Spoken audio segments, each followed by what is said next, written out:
Muy buenos días, ¿qué tal? ¿Cómo estáis? Bienvenidos a un nuevo podcast para el director. Yo soy Arnau Nogués y en el podcast de hoy vamos a estar hablando sobre qué es eso del Fed Pivot o el pivote de la Fed, de que tanto se ha estado comentando estos últimos días, qué significa, a qué exactamente nos referimos los analistas cuando hablamos de Fed Pivot o pivote de Fed, cómo afecta al mercado y por qué es tan importante, sobre todo en una situación, digamos, económica como la actual. Así que si has leído estos últimos días en Twitter, en redes sociales, algo del Fed Pivot y te has quedado con cara de tonto sin saber lo que es, o si sabes lo que es, pero quieres ampliar un poco más al detalle y sobre todo ver qué consecuencias puede tener para el mercado, quédate porque en el podcast de hoy voy a tratar de comunicártelo de la mejor forma posible, no sin antes decirte que puedes seguirme en Instagram, @arnau_nogues, porque por ahí comento diariamente lo que hago en el mercado, lo que dejo de hacer, lo que compro, lo que vendo, lo que pienso, lo que dejo de pensar y un montón de contenido 100% gratuito, así que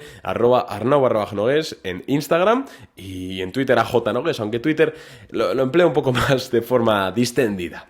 Así que dicho esto, vamos a darle caña. El pivote de la Fed, o punto de pivote, o Fed Pivot, o bueno, hay muchas formas de describirlo, no es otra cosa que el momento en el cual la Fed cambie la política monetaria, es decir, deje de subir tipos de interés y los empiece a bajar. Punto. Así de sencillo. Es el punto de pivote.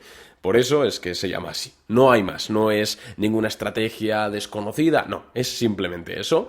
Y se habla tanto porque, claro, desde el primer momento en el cual la Reserva Federal, en marzo de 2022, anuncia que va a subir tipos de interés 25 puntos básicos, si no recuerdo mal, creo que sí que fueron 25 puntos básicos, el mercado, obviamente, como buen organismo anticipador del futuro, empieza a descontar el momento en el cual se puede producir lo contrario, ¿no? Una bajada de tipos de interés. Y claro, desde marzo hasta ahora han pasado muchos meses, han pasado muchas cosas. Hemos tenido muchos acontecimientos, como el tema de Rusia, etcétera. Hemos tenido también pues muchos datos de inflación, muchos datos de PIB también, muchas decisiones de tipos, muchas cosas.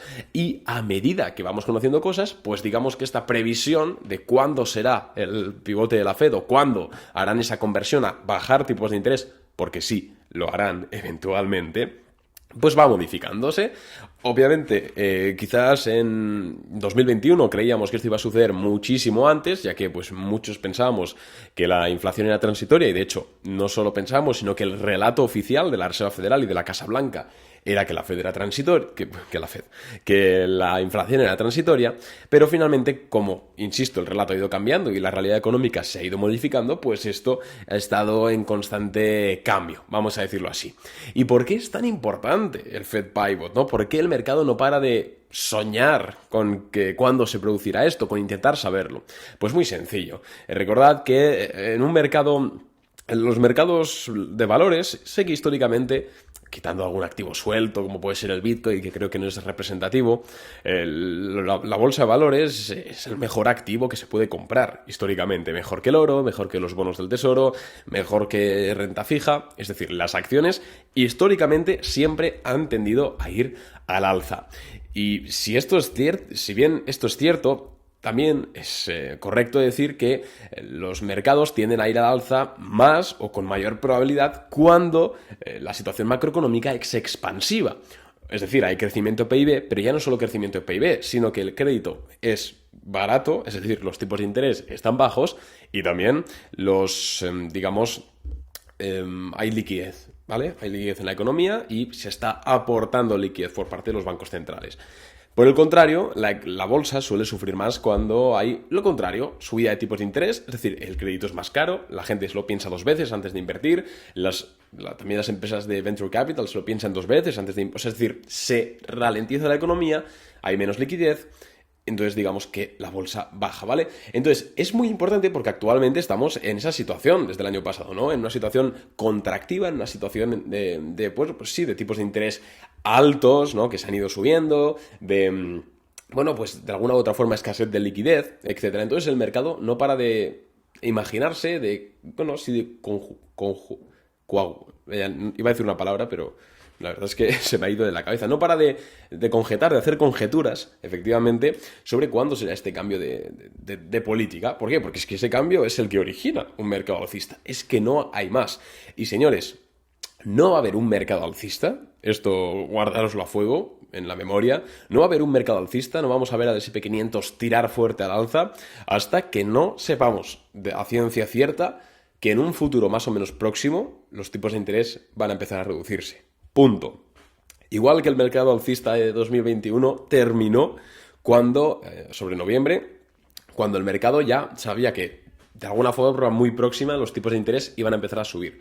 Pues esto es exactamente lo mismo. Y es tan importante el tema del Fed Pivot porque actualmente hay como, digamos, dos corrientes, ¿no? Dos posibles líneas de actuación. Me voy a meter ya un poquito más en teoría económica, entre muchas comillas, de un poco las posibilidades que tienen los bancos centrales, lo que se está viendo en los diferentes países de forma muy sencillita, ¿vale? Digamos que hay como dos opciones. Puedes hacer lo que se ha hecho históricamente, que es lo que dicta el sentido común, de, oye, tenemos inflación, hay que reducirla, para ello vamos a quitarle parte de la liquidez que metimos al sistema en 2020, en 2009, etcétera, vamos a quitar esa liquidez y vamos a subir los tipos de interés para ralentizar la economía y que la inflación baje. Y cuando haya bajado la inflación, pues ya la estimularemos o haremos lo que haga falta. Esa es, digamos, la vía racional, la vía del sentido común, ¿no? Lo que todo el mundo está esperando y lo que previsiblemente sucederá, tanto en Estados Unidos como en Europa. Sin embargo, últimamente, y debido también a, bueno, pues a riesgos de quiebra estructural de algunos bancos o de algunas entidades, perdón, que siga un poco malo, ha nacido como otra posibilidad, que es la del Bank of England, la del Banco Central de Inglaterra, que básicamente lo que dice es que sí, la inflación es alta. Sí, hemos estado subiendo tipos de interés, obviamente, hay que tratar de frenar la inflación, pues hay que quitarle liquidez del sistema, pero es que como vivimos en una economía tan apalancada, es decir, tan endeudada, hay un riesgo estructural de que eso, de repente, haya un fallo de liquidez y nos vamos al carajo. Entonces, lo que el Banco de Inglaterra ha visto, además de que ha visto que la economía se ha resentido bastante por subir tipos de interés y todo esto, han dicho, ¿qué cojones? A imprimir dinero, a estimular la economía. Y sí, el Banco de Inglaterra, ya lo hablamos, no sé si hizo un podcast, en Boring Capital lo hablamos seguro, con un podcast exclusivo para ahí, comentamos eso, ¿no? El Banco de Inglaterra, sí, ha hecho estímulos, está inyectando liquidez, en este caso está comprando bonos, en plena inflación. Y dirás, oye Arnau, ¿esto genera más inflación? Sí, genera más inflación, pero no sabes hasta qué punto dices, oye, sí, estás generando inflación, pero oye, es que también estás sufragando la economía, ¿no? Es cierto que yo, si me preguntas mi opinión personal como profesional, como analista, pues te diré que sí, que obviamente en el corto medio plazo pues está bien. Una inyección de liquidez en el corto medio plazo siempre funciona, ¿vale? Es como darle a alguien que está muy enfermo, vais a permitir la licencia una raya de cocaína. Pues sí, de repente se va a poner como una moto, pero al rato va a volver a estar igual. Pues yo creo que es un poco eso, ¿no? Es una solución un poco arriesgada, pero que no porque yo diga que no va a funcionar, no funciona. Igual, oye, mágicamente sí que funciona y resulta que sí, que viven con la inflación un poquito más alta, pero como la economía se ha recuperado muy bien, luego puede aguantar más bajadas de tipos. Me explico, ¿no? Que no, nadie sabe lo que puede ocurrir. Y es como que hay esas dos posibilidades, ¿no? Esas dos teorías en el mundo actual. La, digamos, tradicional y la del Bank of England.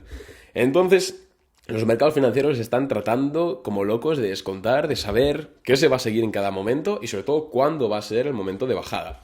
Os voy a dar mi opinión personal, que está al día 9 de octubre de 2022, a las 15:22, hoy domingo.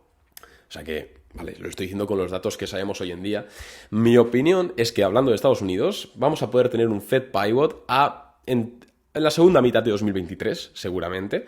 Seguramente, bueno, todo 2022, por supuesto, queda subida de tipos de interés. Tendremos los tipos alrededor de entre el 4 y el... A ver, entre el 4,25% y el 5,5%.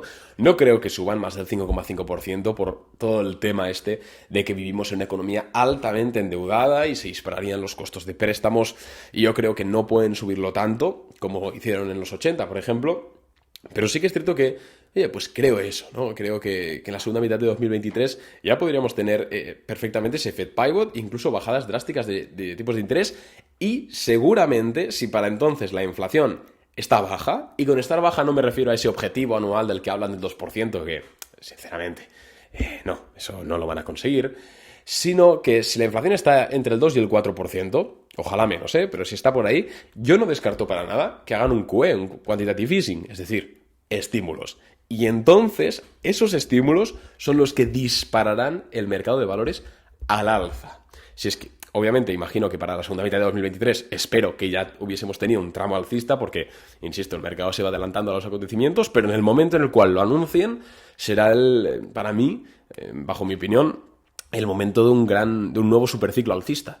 Obviamente no todas las empresas tirarán para arriba, habrá algunas que sí, otras que no. Recordad que muchos que estéis pillados en empresas de 2020, 2021, que eran antiguos líderes, hay una norma muy sencilla de la bolsa, una ley, podríamos decir, que es que dice que en la gran mayoría las empresas que han sido líderes, es decir, las empresas que mejor se han comportado durante un mercado alcista, no repiten en el siguiente, ¿vale? Es decir, si estás pillado en una empresa que lo hizo muy bien en 2020 y 2021, revisa que realmente esté todo bien dentro de la compañía, porque estadísticamente no va a repetir ese comportamiento. Obviamente hay casos como Google, como Facebook, etcétera, ¿no?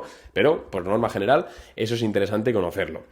Así que nada, oye, hasta aquí el podcast de hoy, espero que te haya gustado. Si ha sido así, recuerda que puedes darle un seguir o un like, o bueno, depende de la plataforma en la que estés. Muchas gracias y nos vemos en el siguiente. Chao.